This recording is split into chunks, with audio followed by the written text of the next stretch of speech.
Ha? Basta biscuit, no? Lalo na Oreo. Hindi naman ah. Hindi ah.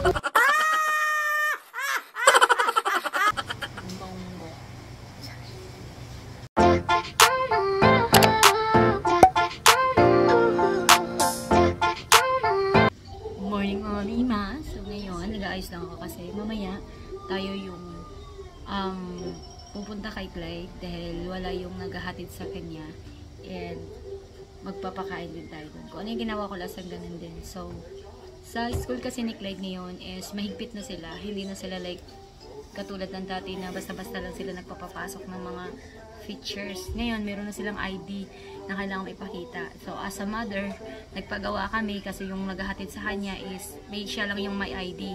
And ako is or kami dito kasi yung papa niya walang ID. And ngayon, nagpagawa tayo mga Mima ng ID. Ayan. Nag-tsura ko dito. Ayan siya. So, ito dadalhin natin mamaya para makapasok tayo dun sa school. So, actually, maganda yung ano nila. Maganda yung kanilang rules ngayon kasi mas safe yung mga bata. So, walang ibang makakakuha. Kasi nga, alam nyo naman, this past few years is merong mga batang nawawala. And merong isang nanonood. Hawak-hawak yung kanyang robot na laro. Seryoso ka dyan na, Ace. Siya, dito lang sa bahay. Bali si Ace mong babantay sa kanya ngayon mamaya. Kasi si Mama Alice, punta kay Kuya. Right? Kit-kit ng toe mo. Ha? It's a robot car, yeah. 2 hours later.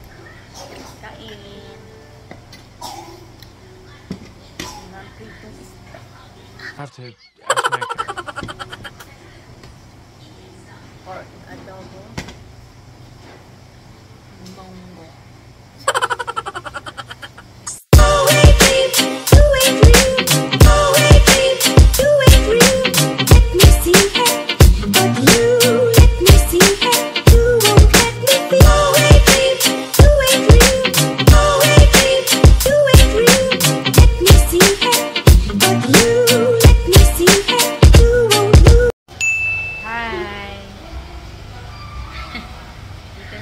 School ni Calvin.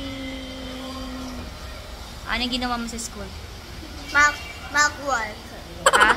Mag-work. Mag-work ka sa school? No. What did you learn? Studies. Studies and Grouping. groupings. Yan yung ginawa niya ngayon. Grouping is for game. Games and ano Wala pa? na. Wala na, yun lang? Pagmotor ba tayo? Datid si Papa kanina dito. Pero, Pagmotor tayo? hindi ko sure, baka maglalakad tayo. Sasakay tayo ng jeep. Motor? Kasi si Papa, may work si Papa. Ah.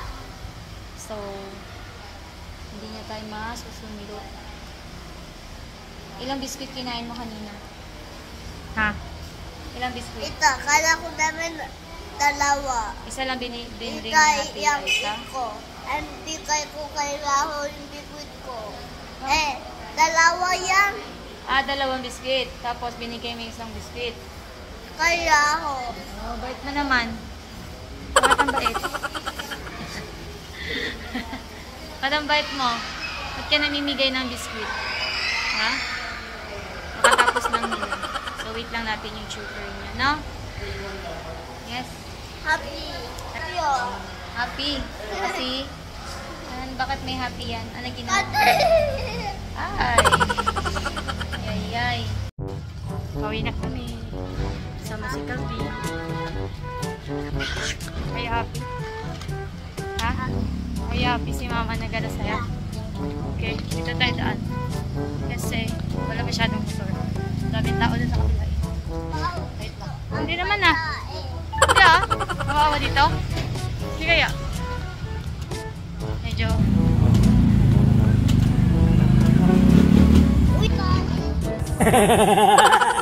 Be careful.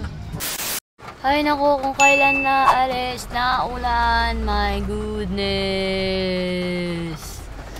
Yung bike ni Calvin nandun.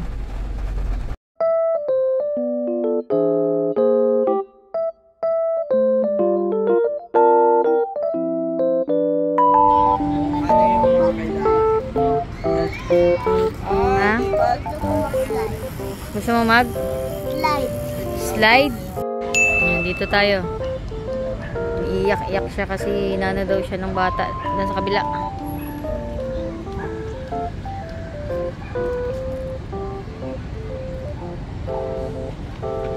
Gabi na.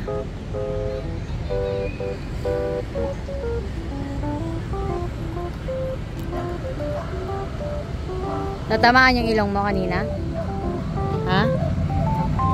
Natamaan niya? Ano ba ginawa mo kanina? What did you do? Naglaro ka lang? Buhangin? Tapos? Na? Sapak ka niya? Baka hindi naman sinasadya. Update pala sa brace natin, no? Yung brace ko ngayon is malaki na yung wire na nilagay ni Doc. Una-una kasi dinadahan-dahan niya kasi to. Malilit na wire lang yung nilalagay niya. Dan dinadahan-dahan niya, yun yung biglain kasi nga from the start, yung aking ipin dito sa baba is medyo gumagalaw-galaw siya. And ngayon, so far, okay naman siya lahat. Hindi din siya magalaw. Unlike before, medyo magalaw-galaw talaga siya. Tapos nakailang palit na rin tayo ng goma. Kasi every time na nagpapacheck tayo sa kanya ng ipin, every month kasi ako nabalik sa kanya, sine-check niya yung ipin ko kung kumusta na, ano may mga nararamdaman ko. Pero ngayon, ang nararamdaman ko ngayon is okay lang naman so far. Tas yun nga, sabi niya may mararamdaman akong pain. Yung first day ko ng pag-brace talaga, as in mangiyak-ngiyak ako kasi nga masakit siya. Tapos na taste ko naman, within 1 week, naging okay naman na siya, naging normal na yung pain.